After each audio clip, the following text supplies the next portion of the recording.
Hello and welcome. This is Sahara playing Pillars of Eternity, the White March, and we are in the Stalwart looking for a dwarf, a lost soul. We found one in a dwarf that was working as a maid in the tavern, but she had a horrible it was a horrible old life she had, so we didn't want to do anything with her. So let's go ahead Yeah. and check these people out. I take it you've met Galvino.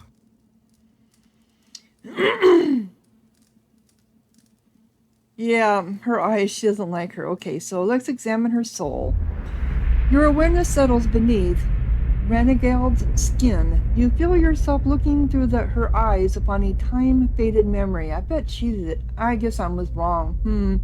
You're standing in the inn, and the room is stifling, but it's the body heat of so many furious villagers, not the neglected fire pit that's drawn sweat from your pores. Your husband waits by the door, about as far as he can get from the assembly. He holds Aldrich, whose cheeks are bright as he watches the adults bicker with wide, fearful eyes. You never realized how badly your neighbors stank, but something rank and repulsive rises from them as they pack together in this room.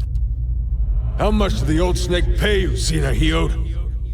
It's Grynde, the head fisherman, jabbing a furious finger toward the back of the room. Sianod, your erstwhile mare, squirms in a corner, pinned by the accusing stares of the entire village. Oh, those eyes, they're cruel. Porchy eyes, and they're watching Sianod with the dumb gluttony of hogs staring at fodder. Person. The only sight that turns your stomach most is Sianod himself trying to wiggle free of his own lies. Maestro Galvino and I came to an agreement. It was for the good of Stalwart. I thought... You thought you'd let a killer walk among us? Cries of fierce agreement rise from the others. What began as a collective grumbling is swelling and congealing like storm clouds. You look back at your husband. He's whispering to Aldrich, but when you catch his eye, he directs a silent supplication to you. Let's go. A wet smack draws your attention back to the other end of the room. Someone's throwing a potato, and Sianid cringes and rubs his jaw. You want to shout at them all. You want to shout at all of them for this nonsense and waste, but you know this is about to get worse. Stalwart will have blood, and Galvino and his horror have the sense to flee already. You turn again, and your husband is beckoning you with swift, chopping motions, but what stops your breath is Aldrich. His little eyes are fixed on the churning mob, and you knew ever since you started hearing about those hideous purges that he'd seen something like this one day. But did it have to be so soon that he'd see something like this someday? It's what drove that devil woman to madness, and now his little eyes have grown big enough to swallow the whole scene, and now he's seeing you as a part of it. Well, that kind of explains some of his attitude toward his mother, I guess. You want to leave now, but if you do, this is what your boy will remember. Cowardice and madness, about people, about Stalwart, about you. The people around you jostle and bark in their rage. They're dangerous animals, but animals nonetheless. They just need to be fed. They just need to be led. So you push your way to the end of the room, where Sianod trembles in a puddle of his own piss. Enough. Your voice boils up from your throat.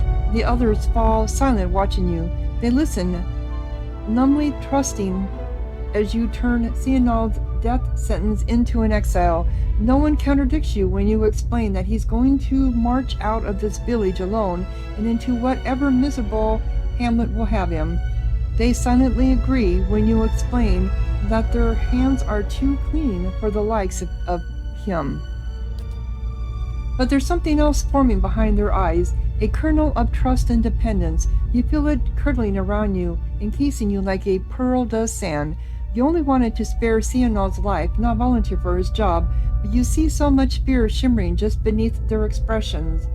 Fear at God men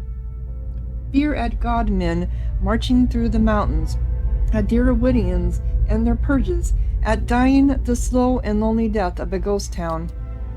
And you see their grateful assurance mirrored in Aldrich's expression. Perhaps this place is hopeless, but you realize that you can't leave it any more than you could leave your boy. The only person who isn't looking at you is your husband. He's shaking his head, his eyes on the floor, his eyes on the door. You relent from Renegild's memory.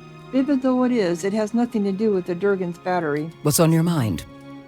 Yeah, you took this job because you had to. I see that. You did right in parlaying with Baragon. Don't know that anyone else here is going to see it that way, but I thought you should know. He gives you a thoughtful nod before turning back to fire.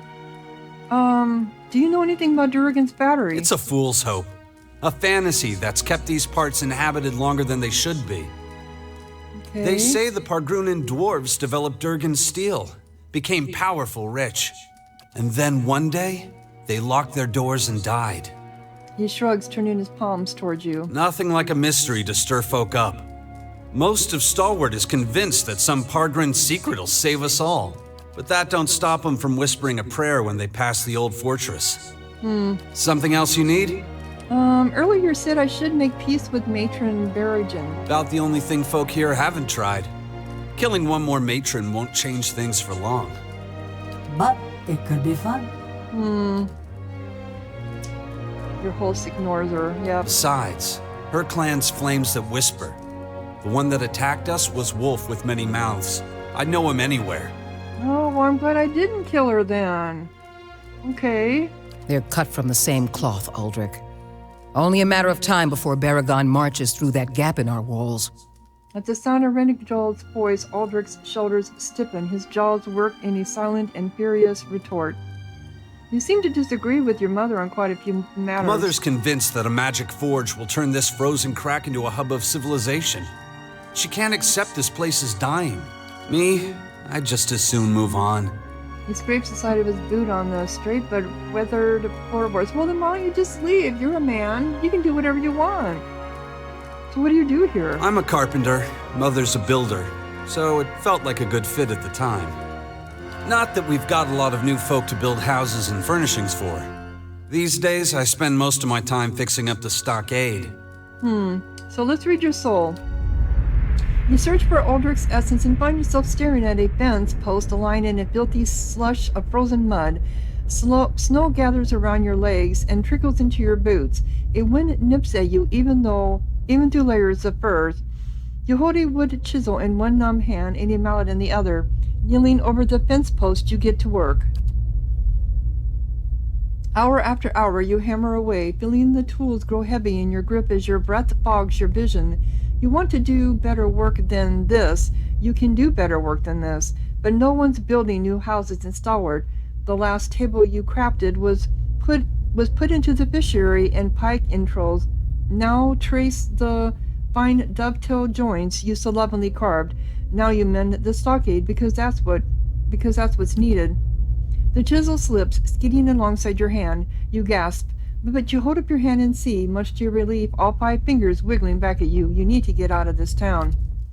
You pull back from Aldrich's soul. He's still staring into the fire, seemingly lost in his own memories, too. Yeah, it's your choice to stay there, dude. Your choice.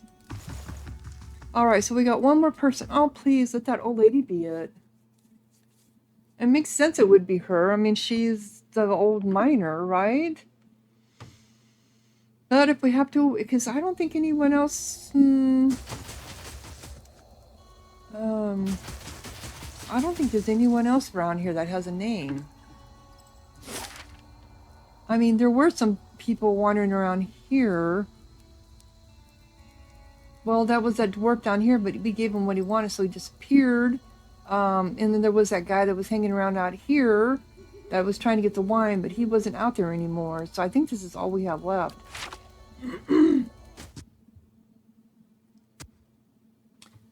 Yeah. We have a bounty to do. Okay, here she is. The old lady. Got to speak up? My hearing ain't what it was. Alright, so I hope it's her. You feel her essence humming and buzzing. Another personality and set of memories lies dormant within her soul, convulsing as if in fitful sleep. The contours of that dormant soul are sharp, ragged. As you reach for it, it seizes you violently. You're standing in a darkened feast hall. Sturdy tables and benches have been stacked against the door in the far end of the room. You know it won't be enough. A few dozen other dwarfs, from your tunneling crew, wait with you, shovels and pickaxes in their shaking hands. Sinove, please. If we go now, we can get behind the barricade. We won't do any good here. He's right, and you hear agreement in the quiet murmur of the others. But whoever his name is, Arms Warden Miriam ordered you to hold your ground here. Yet in those rising whispers you hear the opening bars of mutiny. You've never tolerated insubordination from your crew, and you aren't about to start. So you heft your pickaxe and swing it into the man's skull. He collapses and the others fall silent. The acid odor of urine rises from his body. We're gonna go down fighting. Anyone who feels differently can settle it with me right now. Your voice is hoarse from hours of shouting orders, but no one else moves. They cast their eyes down in the flickering torchlight. Something thuds against the door. The others raise their weapons, picks, shovels, and a few swords, but they don't dare flinch. Your own pulse pounds at your temples. You pull back from Tiana's soul, but you feel Zenvik's wrath and ferocity tugging at you still. Her essence thrashes, lashing out at an unseen enemy.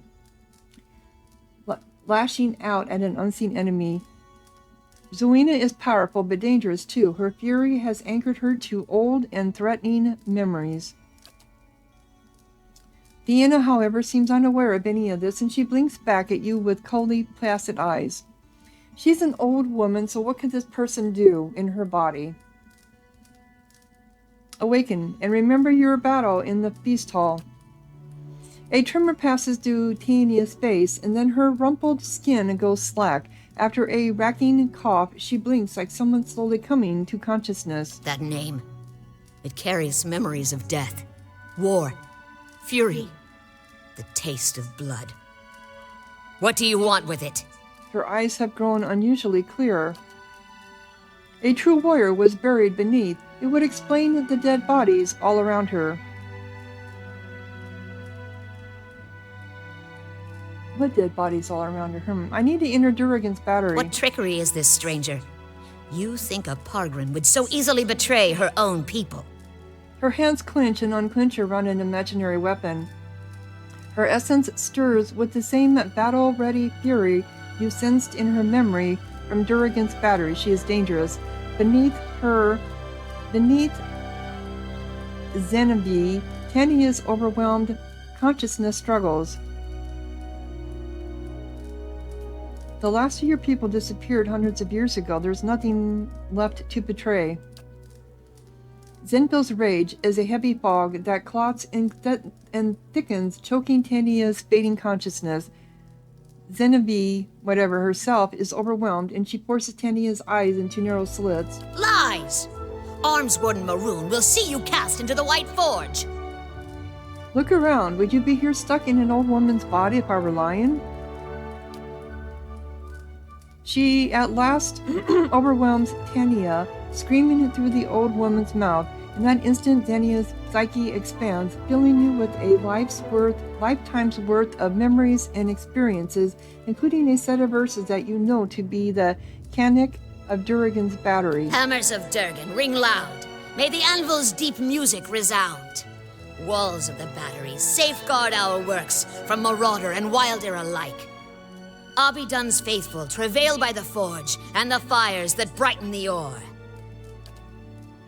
It's too much for Tania's dying consciousness. It shrivels and vanishes as she's now in full control of Tania's body. Attacks. Okay. So we had to kill her. The old overseer of the mine is the sole descendant of a hot-tempered woman. As violent as final memories were, awakening Or it could be a risky prospect. There may be someone else in town I could awaken. But I did, I awakened her. There was no one else in town. Sorry. There's no one else in town.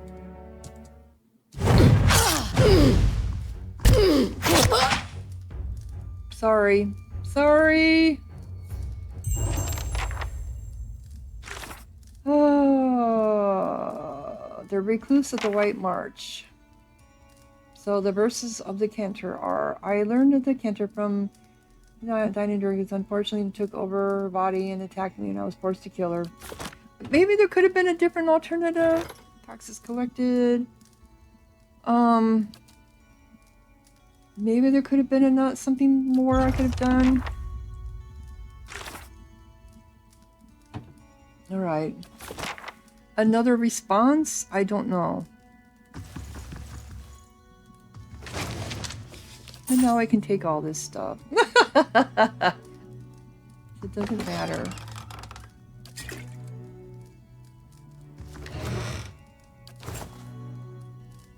Sorry, old lady.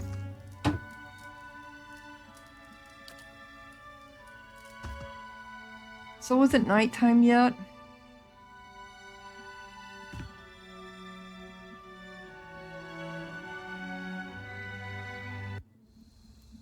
Okay. How can I tell if it is or not? Do I want to go back down to the fishery again and see if it is?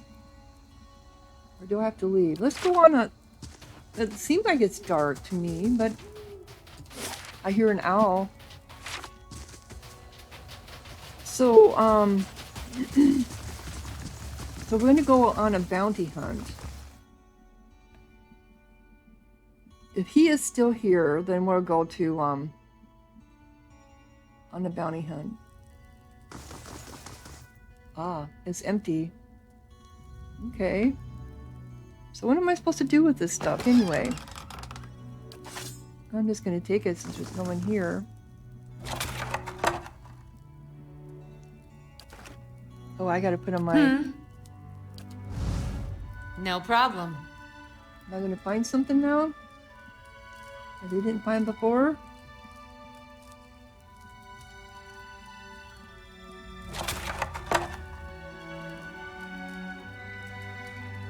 This bracelet is comprised of many small interwoven beads and is held together by a fine silver clasp.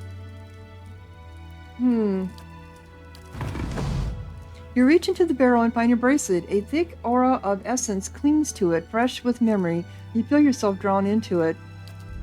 In the memory, you stride into the fishery. The floors are swept clean, but the wood is still splotched with snow melt and fish guts. A man hunkers in the corner, his head nodding forward as if in sleep. He looks up drowsily as you approach. It's Grynde. His face is youthful, but sallow, and his hair hangs in stringy locks. You feel a pang of anger and pity at your brother's debauchery. Arda. His voice is little more than a croak. It's past midnight. Grynde wipes at his nose, then examines the mingled blood and powder on the back of his hand. He shrugs. Your fingers clench around coarse, thick fabric, your father's best wool cloak tucked under your arm. Go!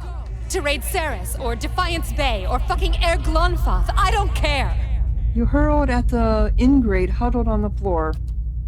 He picks up the cloak and looks at it with the same sort of dull wonder. He wipes his nose on the lining. Oh my god. A sudden rush of fury leaves your limbs weak and raw. I'll tell them. Mayor Sina healed. The neighbors. Everyone. You force the words through your teeth. About what?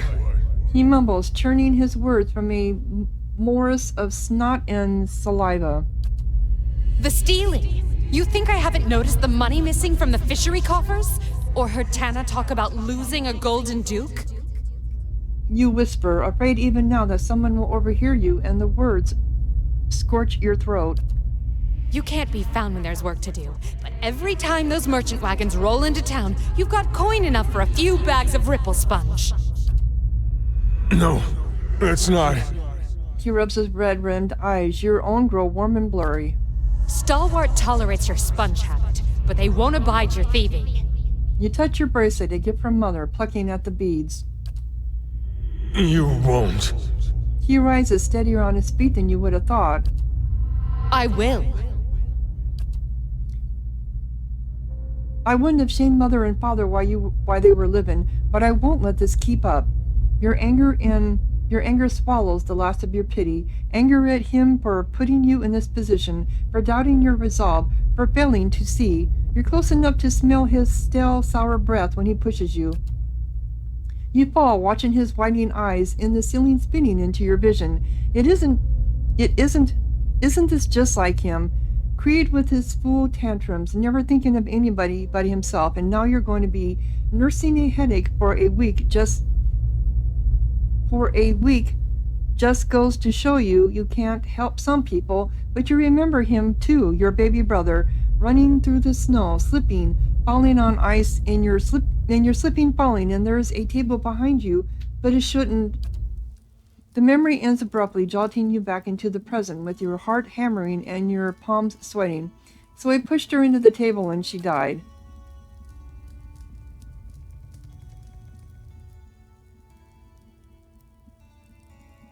The fishery door creaks open and in walks Grynde, staring at you and the bracelet in surprise and outrage. His face drains of color. You take shelter in our village and then ransack it like a common thief? You'd better explain yourself. Galvino told me you were a ripple sponge addict. Seems you're much more than that. Any who put stock in the ravings of that bitter old fool deserve all the trouble they get. He raises his voice, half turning to the guard with him. Arda didn't fall through the ice. You killed her right in this room. He opens his mouth to reply, but the words catch in his throat. The guard next to him stares at the bracelet, recognition turning to horror. Zanu's jaw hangs awestruck. Such a brilliant shade of agony. What fortune we are blessed with today. Crookie, what can we do to sharpen the pain? It was an accident. I was a failure and a wretch then. But I never would have killed anyone. Least of all my own kin. He turns his gaze down, offering his apology to his own clenched fist. How can you expect me to believe something like this? Of course you say that. Anyone in your position would.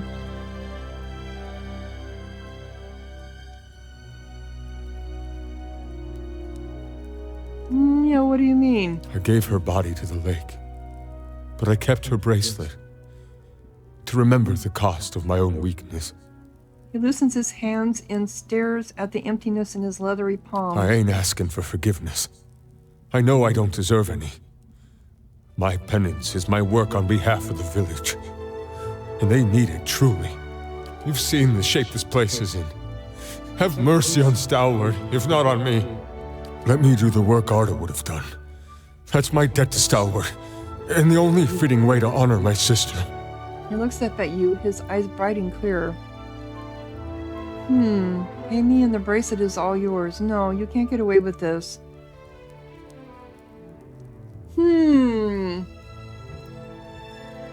Wow, what a moral decision here.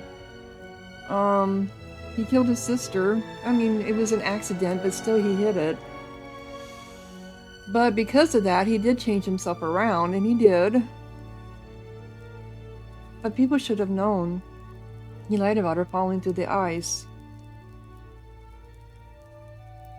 I don't know.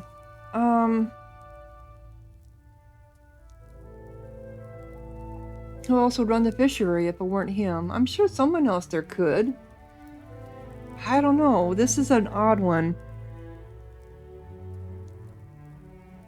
No, I think it should be up to, No, I think it should be up to the village themselves, the mayor. No, you can't get away with this. Shame.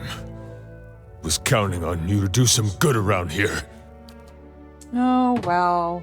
I was gonna, yeah, and I'm clear up there. Okay. That's fine. Where are you at, Aloth?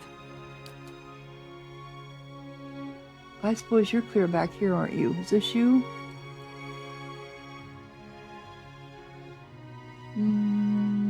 Nope, you're here. You're gonna get over here, like, right away. Me, I'm gonna come down over here. Attack you. You can attack that one.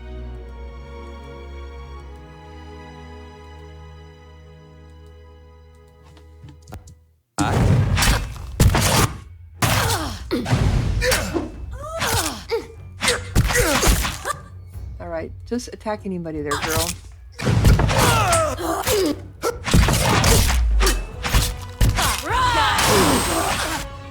Only thing that makes this better is knowing Galabino weren't here to enjoy it. They who work the stars added.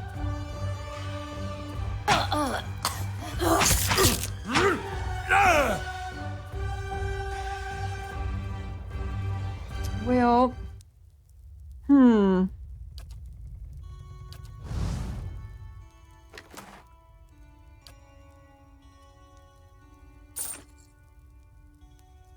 That's No not the way I problem. want it to happen, but I suppose. I don't think there's anything more for me to find. Well, that was kind of sad.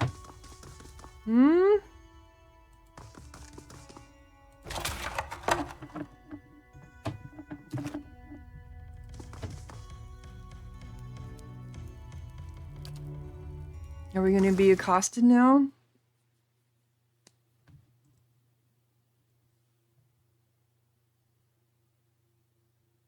Let's see here. Come on. Anybody want to talk? Nope. Okay. So, we have to go to Long Watch because we have some bounties here. That's Long Watch Falls, and this one is in Russet Woods? Yeah, Russet Wood. Let's go to Russet Wood. I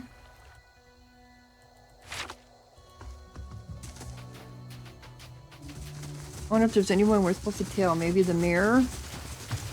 I suppose we should tell the mayor, huh? Alright, Russet Wood. Here we go. And I think they said they were in the Standa Woods. Where? To the north, I believe. What did you say? Okay, so we have another thing here. The Galithian astronomers who produced the Lover's Tide that destroyed Andra's gift took many of their instruments and notes and hid them out of fear that they might be captured by the Darians. Decades after the war, the tribes recovered the astronomers' work. Unfortunately, all of the original astronomers have died, and much of their writing was pinned in an unknown cipher. Tibalinian dukes have offered a reward for anyone who can help crack the cipher for the Galithians.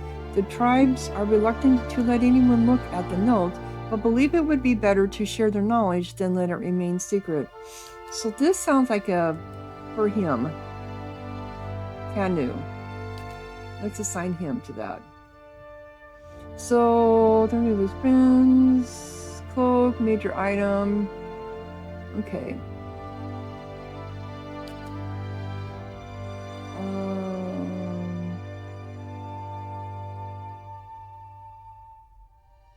What's this? Okay. Nothing. That's what I like about you. Beg your pardon?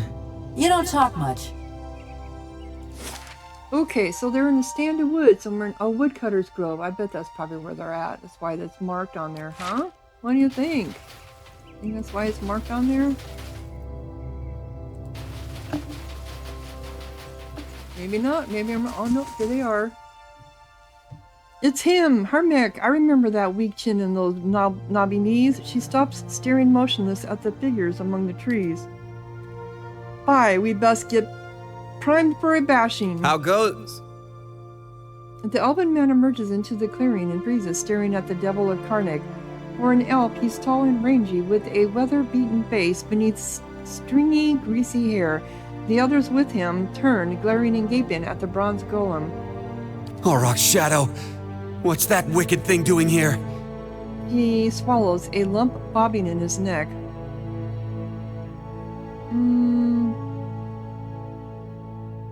Why are you so nervous? It's a killer! Look, we don't want no trouble. Just trying to do our work. Beads of sweat have formed on his forehead despite the chilly air. We'd be much obliged if you'd leave us be. And take that thing with you. He looks at the devil with a mixture of terror and loathing. Enough! What do you see, Corinne? Is that the man who touched us? Who torched us? The devil sways on her feet, her whole body moving around the axis of her ankles. Though she's talking to you, her attention, a concentrated sphere of essence, is focused on Herrick. Harnick, whatever his name is. Do you remember the village of Cold Morn? Everyone does. Let the raid Sarens into the Deerwood. What's that got to do with anything? What are you dallying for? See what's written on the bastard's soul. Her essence boils and frosts. Who are you? Just a woodcutter. Ask anyone in Stalwart. They'll tell you. I want answers, Corinne. If he don't stop his mewing, so help me, I'll rip him out of his head myself. Well, let's read his soul. He steps away from you, but your awareness reaches through his trembling skin and the feeble resistance of his fear. You see memories, snow-shrouded forests, partitioned by fallen pines and firs, days measured by the steady swing of your axe. There are other moments, too, recollections that flare up like a hearse welcoming fire. There are children, spry and lanky like you, but still full of the rowdy energy of youth. Together you scatter white bloom petals on a grave.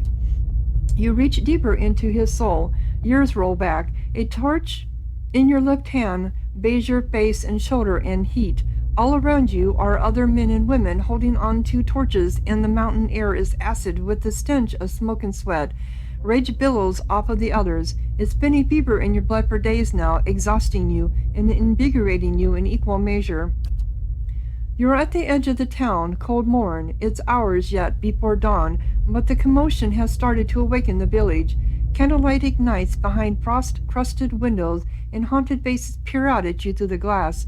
You begin to doubt yourself. Just then a door slams. A villager comes racing through the streets, kicking up snow. With his stark white face and pale hair, he looks almost like a ghost. The line of torchbearers ripples as he gets closer. He picks up speed, but nobody moves toward him. You imagine him breaking through the row, scattering your ranks like the bad dream that brought you all here.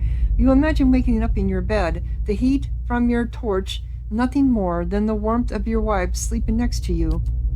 Instead, the villager reaches the row of torchbearers a stone's throw away from you. A woman advances from the line and buries her dagger in his neck. Oh my God!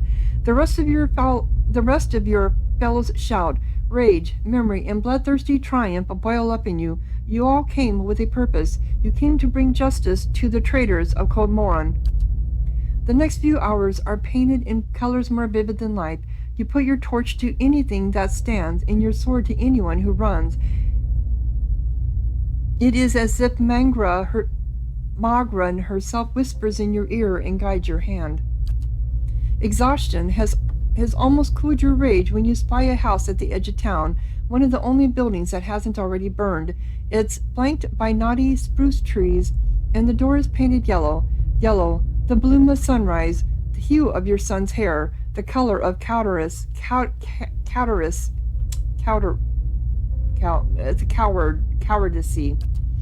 Just then, someone barrels into you from behind. It's a man, someone you remember from the journey to Cold Morn, though you can't recall his name.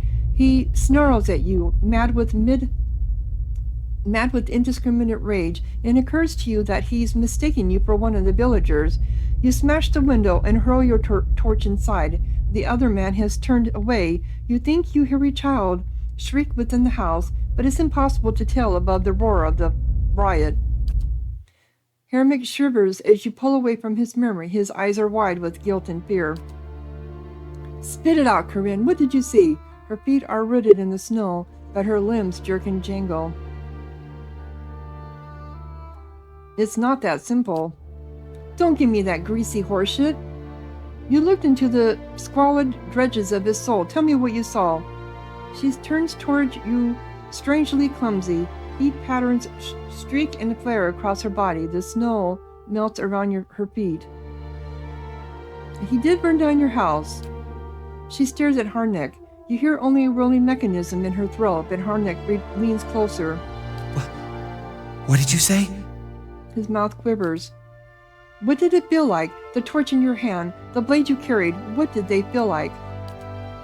A wild, inhuman scream echoes out of the bizarre machinery in her throat. It drops Harnick and his companions to their knees, where they cry out in terror. Gears squeal and crank as she rushes at him.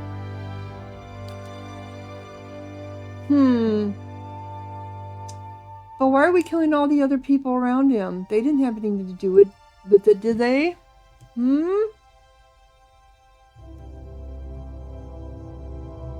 I don't know.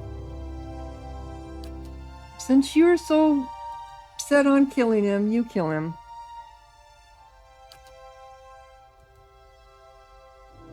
I don't want to kill the rest of them. I really, truly don't.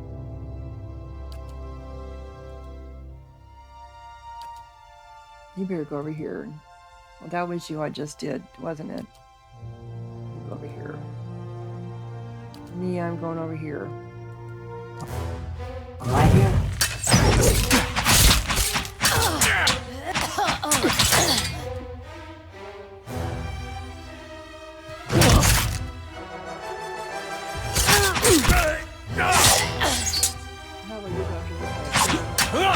That's it! And why are you just standing there? You too.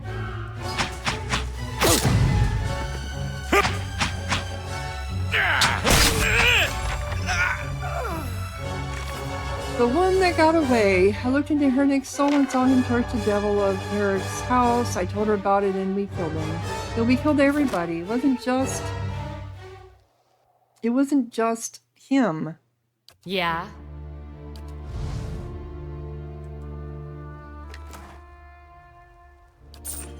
That's what I didn't like. It wasn't just him. So what do you got to say for yourself now? Almost 15 years I've been looking for him. She stares ahead as you approach, the ink-black marbles of her eyes fixed on some distant point. Her essence swells and swirls in the throes of contemplation. All that fretting and wondering. And the deed's over in less time than it takes to tell. Some men don't last long. Margaret got what he deserved, and that's what matters. Well, I hope his death has brought you some peace. Peace. Now there's a funny word for it. I killed a lot of folk in my time. Felt their blood slick in my hands, smelled their flesh as it burned. She holds her hands in front of herself as they twitch and spasm. And I always used to imagine what it would be like to have Harmka under my knife, feeling his breath come hot and fast, smelling the fear ooze out of him. And? Couldn't feel a thing. His fading pulse weren't no more than a patter of rain to me. She shrugs, letting her arms clatter to her side.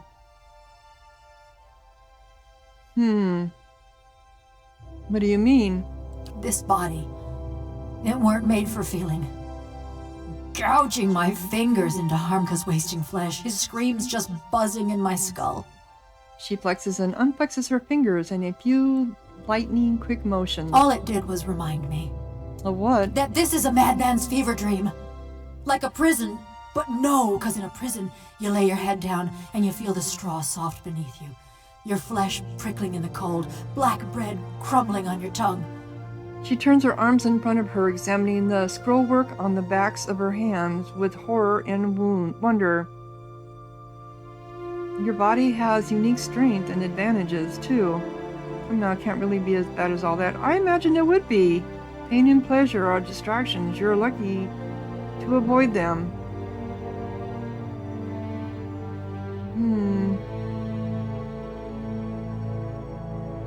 It would be hard. Your body has unique strengths and advantages, too. I'd trade them all if I could feel the snow cold around my ankles. And I kind of agree with that. I still dream I'm folk. I wake up some mornings wondering why I can't feel the floor beneath me, thinking I must have fallen and gone crippled. But then I lift my head, see a bronze corpse stretching out in front of me. She lowers her head, a tremor runs through her. I'm sorry you have to go through that. If you don't quit complaining, I'll think of something worse. Oh my god, that is cruel. At least you're alive, that's something. I dreamed too of what Galvino did that night. Those moments. I'd endure another cold morn if it'd spare me this fate. She rubs her hands together, tracing her even joints with her fingertips. So what happened exactly? It was after I got caught in Stalwart.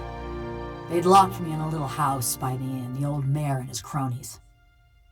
When a crowd of them came for me in the dark of night, I was only surprised it had taken them so long. Only they didn't march me to no gallows. No, they snuck me to another house on the edge of town, real sneaky-like. That's where I met Galvino. So he's the one who transferred your soul. Galvino was living in Stalwart at the time? True enough. This was before the locals gave him the boot. Still weren't a popular fellow, though. He was fiddling with some machinery in his workshop. Had his sleeves rolled up, even though it was cold enough to see your breath. Never actually looked at me until he started fitting some copper helmet over my head. By that time, the mayor's goons had me trussed up good and tight. Galvino was having himself a grand time barking orders at that lot. I think I see where this is going. What did the mayor have to do with this? He'd agreed to hand me over to Galvino for an experiment. Claimed it was a fair punishment, but the townfolk weren't too pleased at being denied their stone pitching. Didn't help that they heard the jangle of copper in that deal. In the end, that's what sent Galvino and the old mayor packing. I see. So while Galvino's fastening that helmet over my head and them copper bands around my arms, I'm starting to look at his contraption. And that's when I see it. Her black eyes are fixed on some indefinable point. Her essence dims. It's this metal suit strapped into the machine, just like me. A cold, dead-eyed thing, all done up with fancy carvings and such. That's the suit you inhabit now, you mean? Did you know what they intended? I had this terrible cold feeling in my gut, but I still couldn't figure. I start asking Galvino and the rest of them what's going on, but they're too busy to answer. Then suddenly, they're waiting, staring at me with that fixed, horrified look, but they ain't watching me. They're watching for something to happen. Her eyes flicker, rolling and scraping behind her face. Galvino tells the woman nearest the machine to flip the handle. And then, just pain. Being torn apart every which way, feeling my soul peeled from my body. That would be horrible. Her limbs twitch and shudder. She pauses, waiting for her body to fall still. By the time I came to, I couldn't feel a thing. Just this dull, distant sort of ache. I heard the old man cackling and chattering. When I saw him moving over me, looking down at me with mighty hungry eyes, I tried to scream. I tried to swing at him. Think that was when I knew. She shakes her head. And that's how you ended up here. How could anyone put another person through something so terrible? I agree. I reckon I'm the wrong person for that sort of question. But if it cools your conscience, Galvino didn't get off easy. Okay. The rest of Stalwart didn't take kindly to having a killer in their midst, nor to seeing their mayor and the ornery Valians strike a secret deal. They drove Galvino out, destroyed a fortune in machinery, and wrote a letter to the Academy in Salona, ruining what was left of his name. Still, he's lucky he didn't get a pelting. The old mayor fled too, and Stalwart's been as snug and cheery as ever. Now that we're dealt with Harkin, why have you stuck around? Now that we're dealt with, yeah. You're better company than Galvino. She says it in an offhand teasing fashion, but she looks away from you, fidgeting with a rivet. Oh, rivet, okay. Been a while since I were out in the world. Guess I'm keen on seeing more of it. Even if I'm stuck with a bleeding heart. Anyways, I've been wondering about that fortress. She looks away again, flexing. Durgan's battery, what about it? She's quiet, fixated on her squeaking joint. Near everyone thinks it'll have just the thing they need. She ticks a list off of her clicking fingers. Those villagers wanted to fix up their brook downtown. Galvino always thought it carried some great secret of Animanson, and all them adventurers came looking for fancy gear. And what were you hoping to find? I don't know. Something to help me feel. Or forget. Effigy's eyes, maybe just something new. I just figured, with those dwarves being expert smiths and all, maybe they had something to unmake me. Put me back into my body. Yeah, but your body's done and gone. I doubt that's possible. Your body's decayed by now. Yep. I know, it were just a passing fancy. I wanted to ask you, okay, do I want to know? Okay. Sorry. Sorry. You're stuck with what you got. Okay.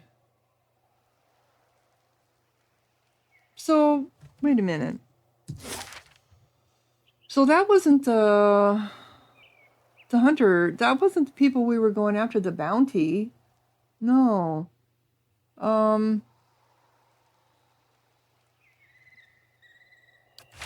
That wasn't the bounty. That was somebody totally different. Oh my gosh. The bounty. That's under task. Here it is. Our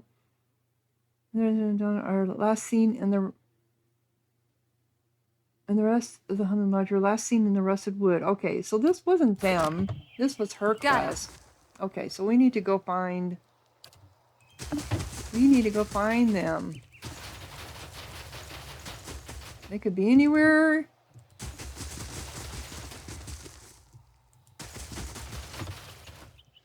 Anywhere, nowhere.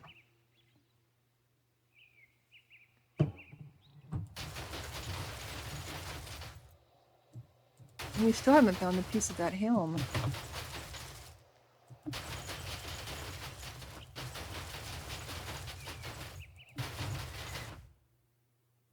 And is this one? There we are. They weren't too far into it, were they? Lava beyond seek. Alright, let's get you... Oop.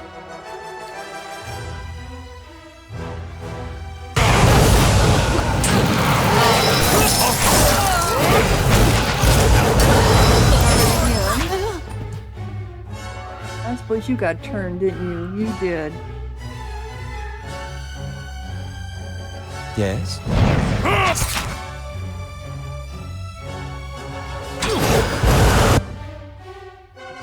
Okay. Let's do it again. What was this? This is freezing break. Oh.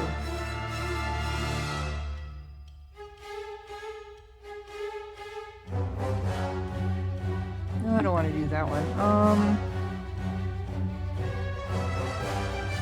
Warding staff. Delayed fireball. That isn't going to do much good. That's a delayed fireball. Here we go. Lightning. Chain lightning. That'll work.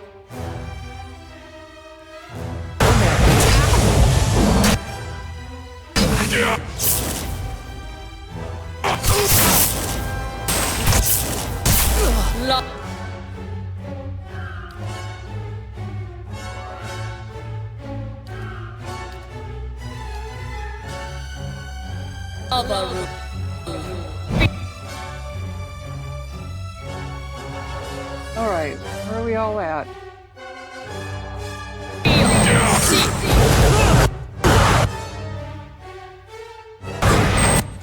I'm just standing there. Who are you? This is El Eater. And you are...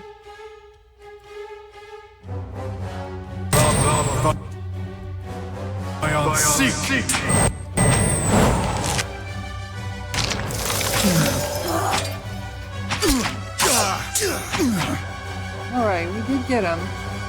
That's kind of nasty, though. Alright. Oh, look at all the grimoires. But I'm sure none of them are what he's going to want. I'll look at him, though, just in case. And we got the head.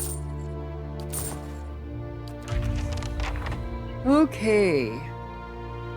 No problem. Eh? Take a little rest here. All right. And the next one is at Long... is there a way out of here? No. We gotta go over here. Is this how we got in? Over here somewhere, I believe. Yep, here we are. So, yep, I'm going to go ahead and close down this episode, and when we come back, we will be at Long... Everyone's supposed to be here, not just you. We will be at Long Watch Falls, I think is the name of it, looking for that other bounty.